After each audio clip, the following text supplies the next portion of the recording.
Rush Limbaugh is the king of not only dog whistle racism, oftentimes regular whistle racism, and even more often than that, foghorn racism.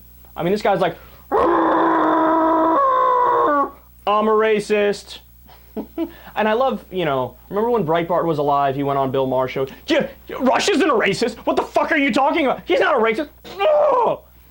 And then like Bill Maher and whoever else was on the panel was like, I have like 16 quotes right here of him saying things to like black callers, go take that bone out from your nose and then come back and talk to me. He's saying Barack the Magic Negro. And I love, they always go, well, somebody else had done that first and then he came out and did it afterwards. And I love how they think that's evidence that he's not a racist. I don't care who the fuck brought it up first. If you are singing Barack the Magic Negro on your show, that speaks to where your mind is at. And then also he recently said nigga on air because he took what Rachel Jeantel said on Piers Morgan's show and took it literally, thinking that old white Republicans who have a history of questionable comments can say the N-word and it's no problem. No, Rush, it is a problem. Whatever context you use it in, we know you don't do it, meaning well. Like, for example, I grew up in a very diverse area, had friends of all different races and religions and everything, right? And there would be some white kids that we grew up with who would hang out with black kids and say the typical thing that kids our age say, hey, what's up, my nigga?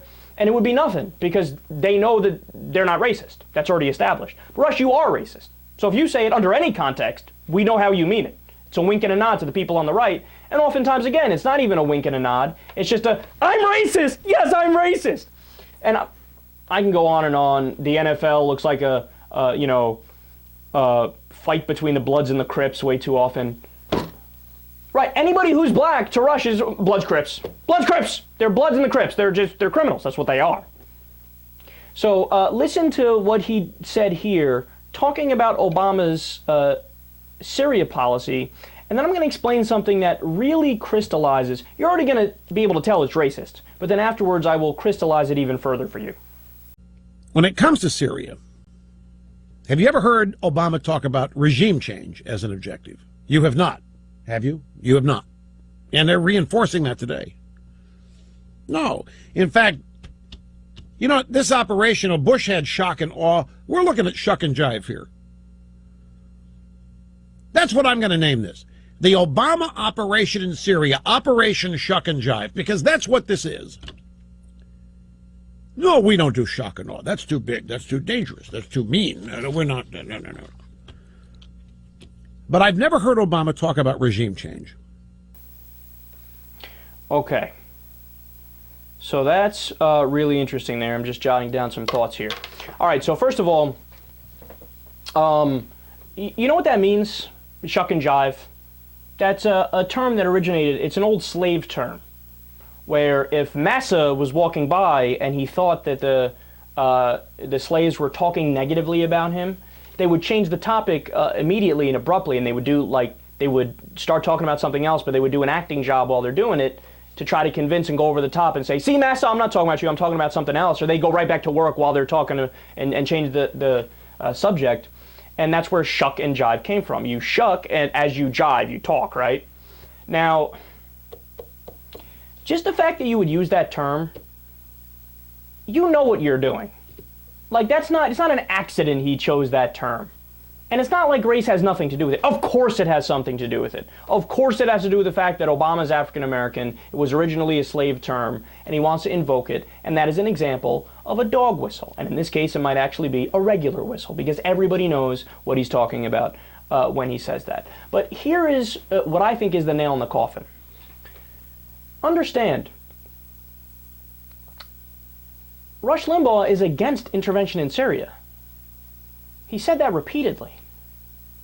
So wait a second, if you're against intervention, then why are you all of a sudden attacking Obama because he doesn't want to do regime change? Now, to do regime change would not only be a military attack, it would be a harsher military attack. So you're against intervention, but you're gonna slam Obama because he's not doing a harder intervention? No, it doesn't make any sense, because that's not your position. So why did he do it? See, Rush, at some point in show prep or yesterday or today, You know what he realized? He said, I want to somehow take shock and awe, which is the term that Bush used. Oh, we're going to use shock and awe when we invade Iraq or Afghanistan, right? I want to, and shock and awe, you can make a play on words and do shuck and jive. How can I use the term shuck and jive? Because it's a black president, it works perfectly. How can I use shuck and jive? Well, I can attack Obama for not wanting to do regime change, but then it would appear like I'm for the war. Well, whatever, fuck it, I'll look like I'm for the war because I want to use shock and awe into shuck and jive so badly. So you see what I'm getting at here? It was planned in advance. That wasn't off the top of his head. That was something that he knew during the day. He probably had it written down in his notes. You know, you make the shuck and jive point. Now, why would you want to make the shuck and jive point? You're going out of your way to appear to be racially insensitive. And that's exactly what's going on here. Look, man.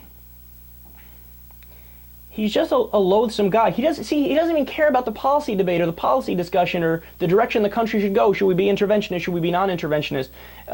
He definitely doesn't know the details of, you know, who's on what side and all the geopolitical implications of what's going on here. He just wants to make inflammatory, ridiculous points and tell America's first African-American president that he wants to do Operation Shuck and Jive.